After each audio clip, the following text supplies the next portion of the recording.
Hello বন্ধুরা, আজকে অনেক দিন বাদে ঘুরতে চলে এসেছি আমি আমার বউকে নিয়ে। আজকে চলে এসেছি কোন্নগরে হচ্ছে বারোর মন্দিরে। সবাই এটাকে চেনে কোন্নগরের দ্বাদশ মন্দির। চলো তোমাদেরকে একটু ঘুরিয়ে দেখাই মন্দিরটা কীরকম।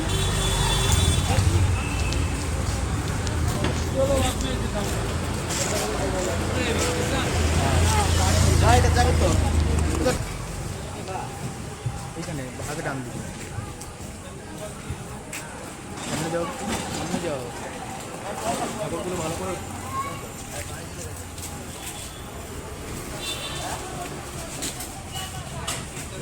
দাও, আমাকে দাও, ধরো।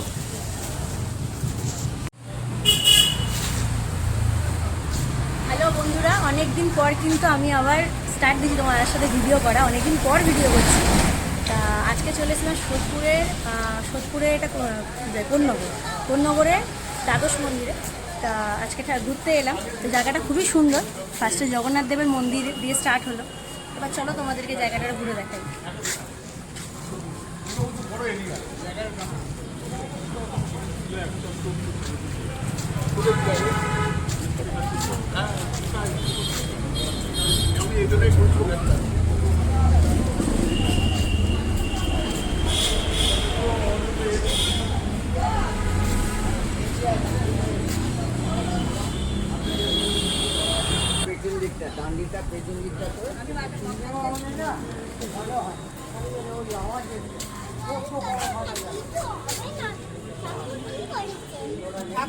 রাগ করেছে,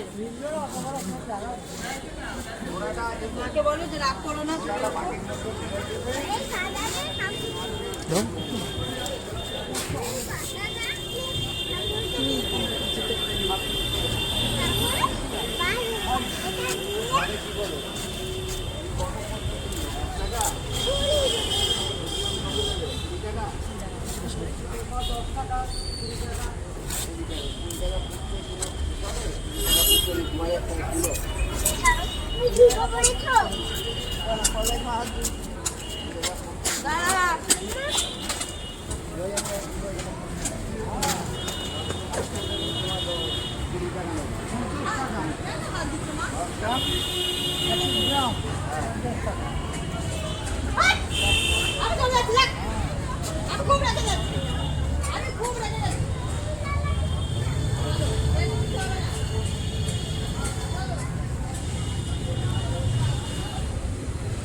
বারোটা কক্ষের শিব মন্দির এক একটা জায়গা করে এখানে প্রতিষ্ঠিত রয়েছে।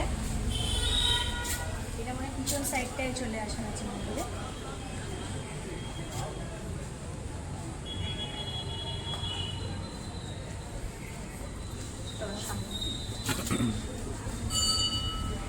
এটা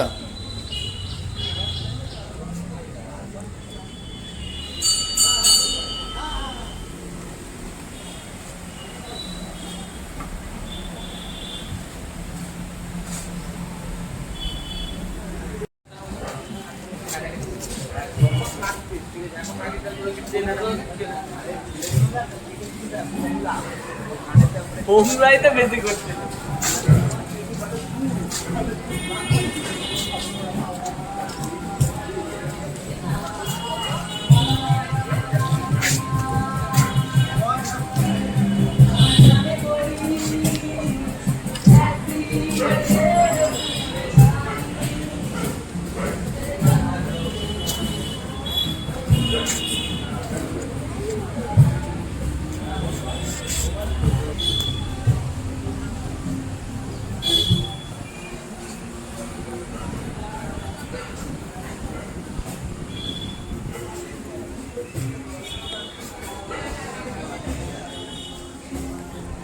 এই পারের দিকটায় ছিল 6খানা মন্দির, 6খানা কক্ষ ছিল।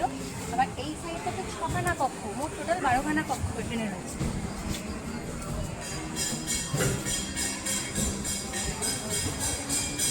জটালেশ্বর।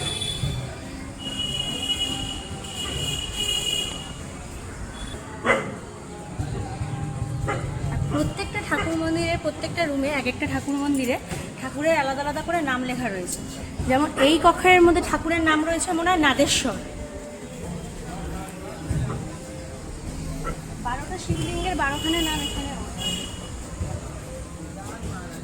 এইটা রামেশ্বর।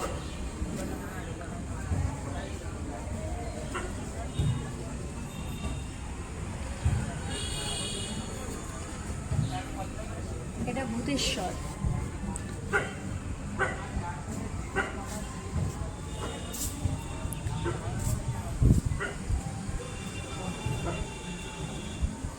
আর এটির নাম হচ্ছে রুদ্রেশ্বর। এরকম করে প্রত্যেকটা শিবলিঙ্গের এক একটা করে করে নাম রয়েছে।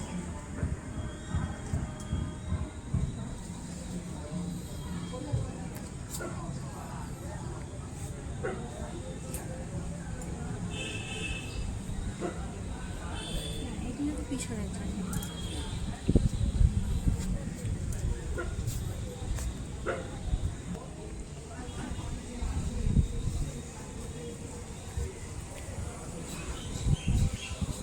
বন্ধুরা, এই মন্দিরটি শুধু ঘোরার জন্য নয়, মানে ঠাকুর দর্শনের জন্য নয়, এখানে বসার জায়গাও আছে। তোমরা এসে আড্ডা মারতে পারবে, একটু টাইম, মনের মানুষের সাথে একটু টাইম কাটাতে পারবে। চারিদিকটা কত সুন্দর, গাছগাছালি আছে, সামনে গঙ্গা, বসার জায়গা আছে অনেক অনেক। আবার গিটারিস্টরা এসছে, গান করছে ভাই বোনেরা। দেখবে তোমরা, ভিডিওটা ছাড়বো যখন দেখতেই পারবে তোমরা। চলো তোমাদেরকে ঘুরে দেখাচ্ছি। এতক্ষণ তোমাদের দিদিরা হচ্ছে তোমাদের সব কিছু দেখালো। আমি এই স্থানটি শুধু ঠাকুর পুজোর জন্যই নয়, এই স্থানে নিজের পরিবারের মানুষের সাথে, নিজের প্রিয় মানুষের সাথে, বন্ধুদের সাথে একটা কোয়ালিটি টাইম স্পেন্ড করার জন্য আইডিয়াল প্লেস। এখানে প্রত্যেকেই রয়েছে, হয়তো কেউ প্রেমিক প্রেমিকা, হয়তো কেউ ফ্যামিলির লোক, বা হয়তো কেউ বন্ধু বান্ধব। গঙ্গার পার, মনোরম দৃশ্য, গাছগাছালি নিয়ে একটা সুন্দর এলিগেন্ট টাইম কাটানোর জন্য এটা হচ্ছে আইডিয়াল প্লেস।